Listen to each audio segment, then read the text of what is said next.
Utilidade pública.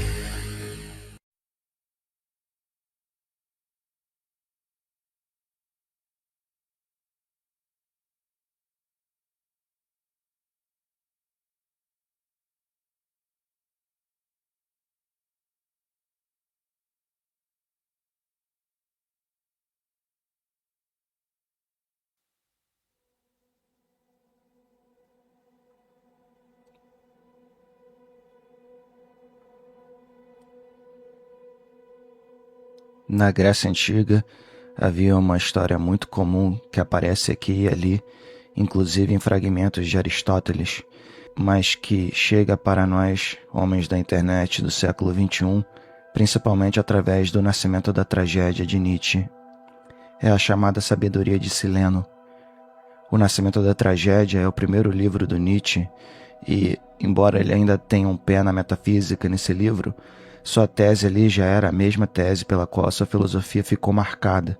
A afirmação da vida em contraposição à negação da vida que vemos em Schopenhauer e outros filósofos pessimistas. Negação essa que Nietzsche coloca no mesmo saco da negação da vida das religiões, sejam elas ascéticas ou não, além de colocar tudo isso no mesmo saco do racionalismo socrático que definiu toda a história da filosofia e que, de acordo com Nietzsche, tratava o dever como algo defeituoso, um absurdo na visão dele. O próprio Nietzsche via sua filosofia como afirmação trágica da vida ou visão trágica de mundo, no sentido da tragédia grega, que serve como uma aceitação sem reservas dos horrores da existência. É o amor fati, amor ao destino, seja ele qual for. Nietzsche usa o termo pessimismo dionisíaco na Gaia Ciência para definir sua filosofia, em contraposição ao pessimismo rejeitador da vida de Schopenhauer. Quando Nietzsche traz a sabedoria de Sileno em O Nascimento da Tragédia, ele faz isso no começo da obra para mostrar como os gregos mais antigos tinham uma ideia bem deprimente da existência. Essa ideia depois foi suplantada na Grécia pela visão apolínea de mundo, na qual a vida era desejável ao ponto de que o melhor seria não morrer nunca, como ocorre com os heróis que se tornam imortais nos mitos gregos. O apolíneo, depois, é contrabalançado pelo dionisíaco, postura diante da vida que não nega a morte e dor. O trágico seria essencialmente a união entre o apolíneo, o ordeiro, o civilizado, com o dionisíaco, o caótico, o estático, e que se aproxima da noção da vontade em Schopenhauer. O homem trágico, para Nietzsche, diz sim a tudo o que o mundo do devir proporciona, seja prazer, seja dor, seja ordem, seja caos. Isso é interessante porque, nos mesmos textos tão afirmadores da vida, Nietzsche reclama mais dos outros homens do que Schopenhauer e Cioran reclamam da existência nas suas respectivas obras. Pelo menos é assim que eu vejo. E posso dizer que isso é o que torna a leitura de Nietzsche tão interessante para mim. Se ele fosse apenas um afirmador que desconsiderasse completamente os horrores, se tivesse uma postura absolutamente ingênua sobre o devir e sobre os homens, ele seria insuportável. Do jeito que é, porém, eu gosto de ler Nietzsche e vejo valor em determinadas posturas dele, principalmente em O Nascimento da Tragédia, mas não só. E digo isso muito embora eu discorde totalmente da ideia de que devemos dizer um sim incondicional à vida, com todos os seus horrores, dizer sim ao devir, com sua completa falta de sentido cósmico. Pelo menos há em Nietzsche um reconhecimento, mesmo que demasiadamente festivo, do lado sombrio e caótico da existência. Realmente, se fosse para abraçar a existência como um bem inquestionável, o qual não se pode julgar por sempre estarmos dentro dela, por não existir nada fora dela, poderia até ser que eu fosse nietzschiano. Já considero que vivo o meu dia a dia de uma forma um tanto quanto dionisíaca, ou talvez epicurista, se considerarmos o vinho, então não seria um pulo muito grande. Mas eu não vejo a existência como um bem inquestionável, pelo contrário, considero ela da mesma forma que Cioran considerou em Do Inconveniente de Ter Nascido. Lá, Cioran escreve que a vida é uma tara, um desvio, uma corrupção da matéria, assim como o tempo é um desvio da eternidade. Mas, então, O que diz a sabedoria de Sileno que circulava entre os gregos antigos? Citando a forma como Nietzsche a coloca no Nascimento da Tragédia, abre aspas, reza a antiga lenda que o rei Midas perseguiu na floresta durante um longo tempo, sem conseguir capturá-lo, o sábio Sileno, o companheiro de Dionísio. Quando, por fim, ele veio a cair em suas mãos, perguntou-lhe o rei qual dentre as coisas era melhor e a mais preferível para o homem. Obstinado e imóvel, o demônio calava-se, até que, forçado pelo rei, prorrompeu finalmente, por entre um riso amarelo, nestas palavras: estirpe miserável e efêmera, filhos do acaso e do tormento, por que me obrigas a dizer-te o que seria para ti mais salutar não ouvir? O melhor de tudo é para ti inteiramente inatingível, não ter nascido, não ser, nada ser. Depois disso, porém, o melhor para ti é logo morrer. Fecha aspas. Na mitologia grega, Sileno foi o preceptor do jovem Dionísio, o deus do vinho e do êxtase, chamado de Baco pelos romanos, de onde veio o termo bacanal, que são festas regadas a vinho, champanhe, esquincariol e nudez. Perdão pela tentativa de ser cômico. Sileno serviu de figura paterna a Dionísio, tendo ensinado a ele sobre a bebida, música e os saberes estáticos. Ele era tido como profundamente sábio, razão pela qual o rei Midas quis capturá-lo. Outra versão do encontro entre Sileno e o rei Midas é mais benevolente. Nessa versão, Sileno se perdeu na floresta e foi encontrado pelos serventes de Midas, que o tratou muito bem. Dionísio, sabendo que seu tutor fora bem tratado por Midas, disse que o rei poderia ter o poder que quisesse em recompensa. Midas escolheu o poder de transformar tudo o que tocasse em ouro. Pouco depois, ele percebeu a merda que fez quando não conseguia mais comer, nem beber, e quando transformou sua própria filha numa estátua de ouro, matando-a. Depois, Dionísio deu um jeito e o rei Midas voltou ao normal. Tudo acabou bem, até o momento em que provavelmente aconteceu alguma outra desgraça, como de praxe na mitologia grega. A principal obra do filósofo norueguês falecido em 1990, Peter Wessel Zapfe, mais conhecido pelo seu brilhante ensaio O Último Messias, chama-se Sobre o Trágico. Só muito recentemente esse livro foi traduzido do norueguês para o inglês. Ela é a tese de doutorado de Zapfe, na qual ele busca definir o conceito de trágico de maneira precisa, sem as ambiguidades da escrita ensaística e aforística, que são tipos de escrita que Nietzsche preferia. Cioran também preferia o aforismo e o ensaio livre, aliás, eu também. Enfim, dá para ver os conceitos de O Último Messias aqui e ali em Sobre o Trágico, mas o cerne da questão não é exatamente o mesmo, embora haja interseções em vários momentos, ao ponto de que é possível dizer que O Último Messias resume os principais pontos da grandiosa tese de Zapfe. Porém, Sobre o Trágico, embora essencialmente pessimista e contendo pitadas de antinatalismo, não é um livro que faz uma defesa da rejeição do mundo tão direta quanto o ensaio O Último Messias faz. Nesse sentido, Sobre o Trágico é um livro que pode acabar decepcionando quem procura a mesmíssima mensagem que Zapfe traz em O Último Messias, já que demora muito para essa mensagem aparecer e ela não aparece o tempo todo. O trágico, para Zapfe, é definido como a destruição da principal possibilidade de luta de uma pessoa após uma catástrofe. Na seção 75 de Sobre o Trágico, ele escreve, abre aspas, o objetivamente trágico, definido com maior concisão possível, é, portanto, a destruição da principal perspectiva de luta. De outras maneiras que não as descritas acima, tal destruição, sob a dinâmica terrena atual, não pode ocorrer. Uma definição mais elaborada poderia ser a seguinte: o curso trágico acontece de tal forma que uma pessoa busca realizar um modo de vida representativo por meios representativos e, com isso, obtém um veto que destrói sua fé na vida. Fecha aspas. Pela definição de Zapfe, nem toda catástrofe pode ser vista como trágica, mas toda tragédia será precedida de algum tipo de catástrofe. O curso trágico se dá quando um indivíduo, ou mais de um, busca concretizar um tipo de vida que contém algo de relevante ou grandioso em termos culturais, mas que tem a sua busca vetada por algum fator externo ou interno a si próprio, mas que é necessariamente ligado a essa grandeza, o que destrói a fé dela na vida em si. Outra característica do curso trágico é que ele é sempre em vão. Caso não seja em vão, ele deixa de ser trágico e, em certas ocasiões, pode ser visto como realmente heróico. O adjetivo grandioso aqui não significa riqueza, fama, reconhecimento, pelo menos não diretamente.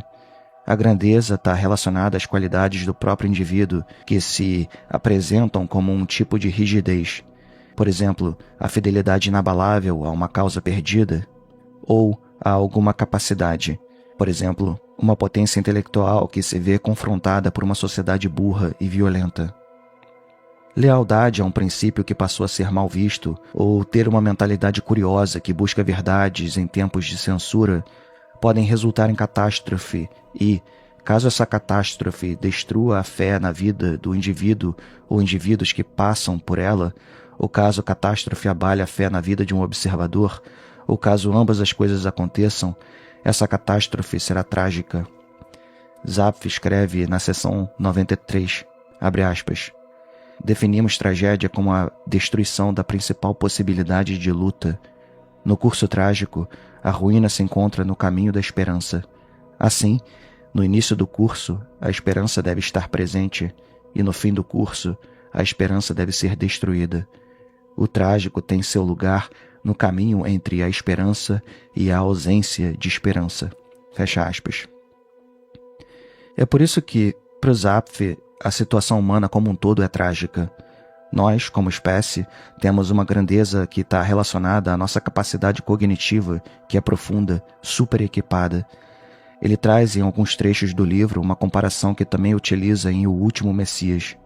Assim como o Megaloceros giganteus, uma espécie de cervo gigante que desenvolveu galhadas enormes, galhadas que inicialmente eram benéficas biologicamente para os indivíduos da espécie, mas que depois pesaram demais e contribuíram para a sua extinção, o humano desenvolveu uma mente demasiadamente vasta e que pesa à medida em que o tempo passa, razão pela qual necessitamos de pseudo-soluções para cobrir as catástrofes que destroem nossas possibilidades de luta, pseudo-soluções como distrações banais e ancoragens seculares e metafísicas.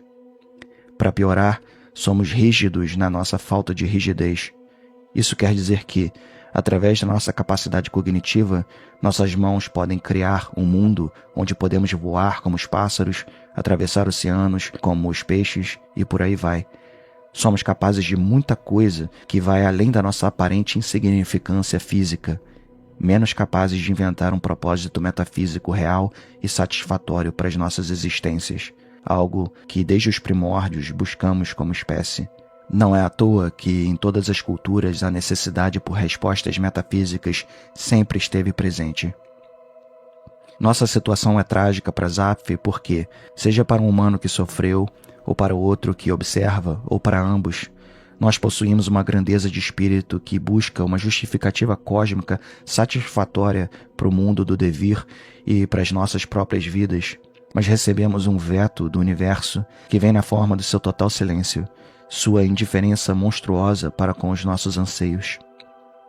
Nesse caso, a catástrofe é o silêncio do universo, e o que torna a situação trágica é que nós possuímos uma grandeza que é a causa da catástrofe. A grandeza de querermos ser mais do que meros animais efêmeros, desprovidos de um propósito maior. Uma catástrofe não precisa ser um desastre físico necessariamente, embora desastres físicos também ocorram múltiplas vezes, todos os dias, com diversos membros de nossa espécie. A catástrofe, no caso da tragédia humana, é uma catástrofe metafísica. O silêncio do cosmos destroça todas as ancoragens metafísicas que forjamos. Não é à toa que as religiões, pelo menos a partir de um dado ponto, buscam fazer com que nós tapemos os ouvidos, fechemos os olhos e berremos coisas sem sentido.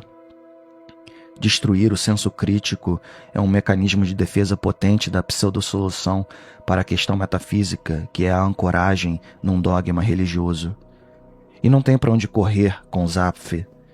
Religiões são pseudo-soluções que ajudam a afastar de nós o desespero que nos levaria ao auto-aniquilamento como espécie. Os ideais seculares e as distrações da cachaça e da esbórnia têm a mesma função, embora esses não finjam suprir respostas metafísicas.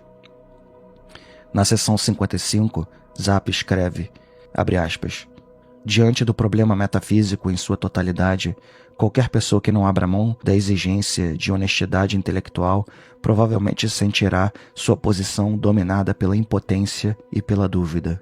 Fecha aspas. Para Zapf, das duas, uma.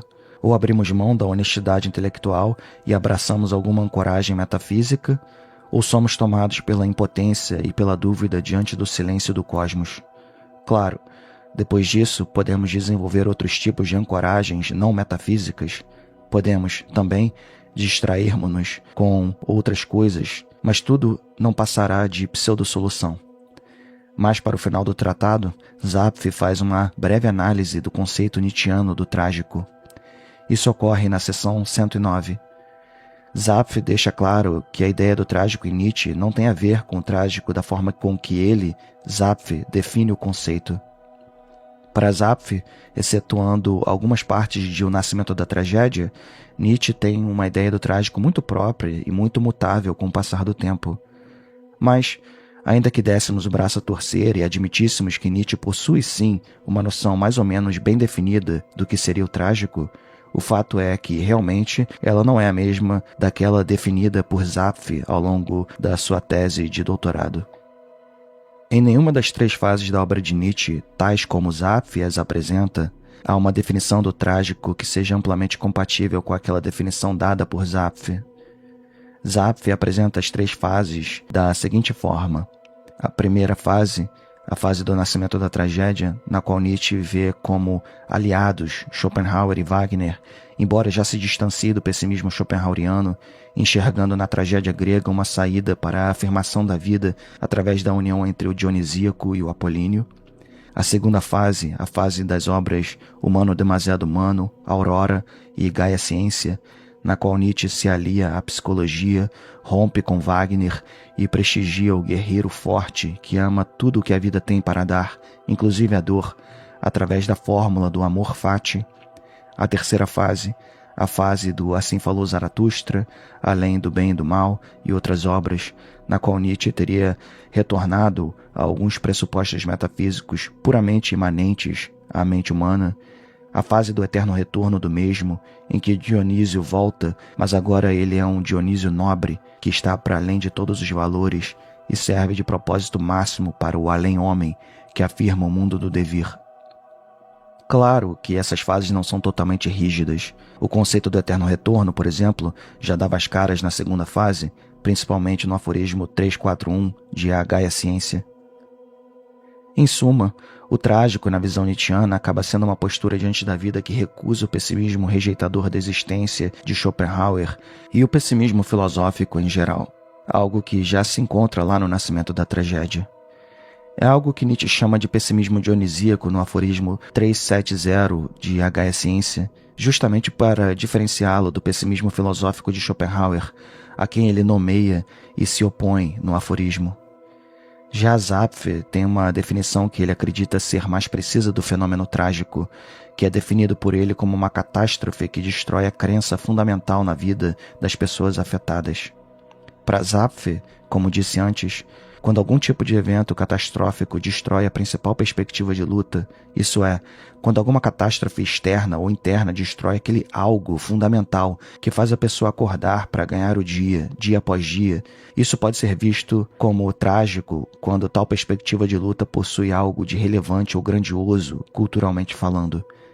Por cultura, Zapf considera todos os esforços humanos voltados para os objetivos centrais da vida individual e coletiva. O trágico, portanto, estaria sempre ligado às formas de aspiração culturalmente relevantes na visão de Zapf. Mas seria possível viver sabendo da situação trágica do humano, de acordo com Zapf? Sim, claro. Ele fala sobre isso na seção 91, mas não só. Vivemos através das inúmeras pseudo-soluções ou soluções substitutas. Até mesmo a noção da vida heróica e as formas de sublimação artísticas e estéticas são soluções substitutas que desviam o olhar, já que elas não podem mudar a realidade da tragédia humana.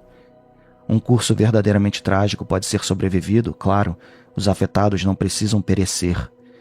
Mas sobreviver biologicamente a um curso trágico não faz com que a tragédia em si nunca tenha ocorrido e deixado sua marca inalterável. A tragédia aconteceu, o curso trágico ocorreu. Ele apenas não foi capaz de obliterar a vida em si. Aliás, no caso da tragédia da condição humana, o curso trágico ocorre todos os dias desde que a autoconsciência despertou no ser humano, ou seja, desde os primórdios da nossa espécie. É por isso que o humano precisa sempre de âncoras, distrações, etc. Caso contrário, ele enlouqueceria e acabaria extinto. A consciência pesaria demais, assim como a galhada do Megaloceros. Embora Zapf trate bastante das catástrofes que não são tragédias, o que interessa mesmo aqui são as catástrofes que são de fato trágicas. Essas não têm soluções reais, diferentemente do que acontece no caso de situações terríveis que não necessariamente destroem a esperança na vida daqueles que são afetados direta ou indiretamente por elas. 2 exemplos rápidos que são dados pelo próprio Zapf na seção 55. Uma pessoa que tem fome consegue comida, e uma pessoa que se afoga consegue respirar após ser salva. Essas são situações que podem acabar em tragédia, claro. Elas podem destruir a fé na vida daqueles que são afetados direta ou indiretamente. Mas, nesse caso, elas tiveram soluções reais. O homem faminto comeu e o que se afogava foi resgatado e respira. Tragédias qualificadas, no entanto, só possuem pseudo-soluções ou soluções substitutas. Soluções mentirosas que nunca saram realmente a ferida. Essas soluções mentirosas são incapazes de restaurar no espírito humano a vontade de perseverar na vida. E esse é o caso da tragédia humana como um todo. Não há soluções reais. Segundo Zapf afirma ao final da seção 91, tirando pseudo-soluções como ancoragens metafísicas ou seculares e tirando as distrações e o isolamento, o mais próximo de uma solução real e efetiva para a tragédia humana seria o suicídio, ou, melhor, a recusa da reprodução. O curso trágico coletivo da humanidade nada mais é do que sua falta de sentido cósmico. Na seção 59, ele escreve, abre aspas, somos prisioneiros da vida, somos reféns de um tirano desconhecido, fecha aspas. Pouco mais à frente, na mesma seção, ele traz a mais explícita menção ao antinatalismo da obra e, também, menciona a inevitabilidade da extinção da espécie. Ele traz tanto a recusa da reprodução quanto o fato de que a espécie será extinta um dia como soluções reais para a tragédia que é a nossa existência, ainda que elas sejam soluções tristes e sombrias. É uma passagem bastante longa, mas que acho importante citar na íntegra. Abre aspas. Meu tirano é a vida, diz a dor metafísica, a vida e o impulso de viver. Nos contorcemos nas correntes da vida e quando ela nos retorce até a última gota, somos atirados no moedor do horror para sermos transformados em novas vidas. Para lá, gritamos de vez em quando, num lampejo de lucidez. Então o tirano sorri e nos oferece uma nova esperança na qual nos lançamos de corpo e alma. E quando não é mais esperança, mas posse, então ficamos perplexos com o seu vazio e gritamos novamente, para lá. Mas em troca de sermos portadores de sofrimento da mais alta ordem, de sermos devastados não apenas pela fome, pelo frio e pelos buracos nos tecidos, mas também pelo próprio desespero divino, pela angústia da escolha, recebemos a capacidade que chamamos de livre arbítrio. Esta é a única porta que a vida deixou aberta para seu prisioneiro, para que ele possa ter a esperança e a inspiração da ideia de libertação para perseverar mais até que não se possa mais servir a vida através da procriação e dos meios para procriar. Então, a pessoa fica sem recursos e sem princípios estimulantes, e a vida não se importa com os movimentos corporais que a pessoa ainda realiza a caminho da sepultura comum. A vida deixou uma única capacidade desacorrentada, uma que se sente agora, o arbítrio, atrelado num relacionamento à pulsão vital. E é contra isso que me rebelo agora, no limiar da aniquilação. Você me pegou, mas meu filho você não pegará. Você cometeu um erro fatal ao permitir que a procriação ficasse sob a minha vontade. E não foi por amor que você fez isso, mas para que eu enfrentasse essa pior das possibilidades concretas, depois de ter me libertado dos detalhes. Devo continuar com esse mal ou não?